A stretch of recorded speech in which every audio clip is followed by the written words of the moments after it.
বিদ্যা ঠাকুমার শেষ ইচ্ছা।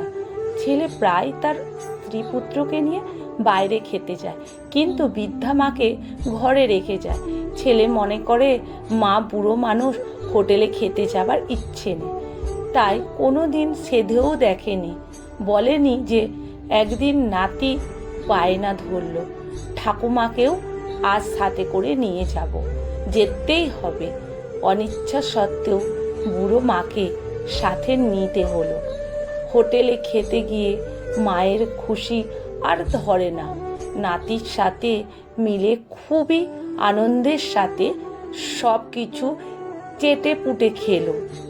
ছেলেকে এক ফাঁকে জিজ্ঞাসা করলেন, হ্যাঁ রে খোকা, এবার হোটেলে খেলে কত টাকা বিল আসে?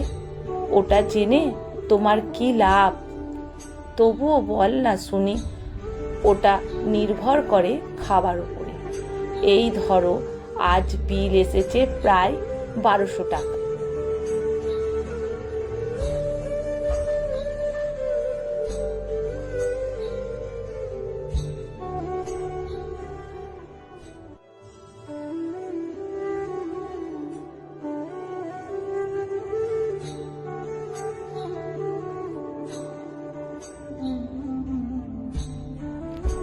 আর কেউ নয়, ঘরের সবাই কৌতূহল হয়ে বসে আছে।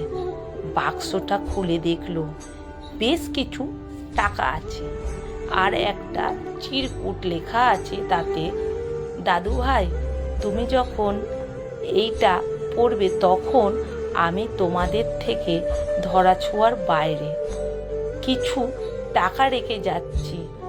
আরও বেশ কিছু টাকা আমি আর তোমার দাদু ভাই তোমার জন্য আলাদা করে রেখে গেছি।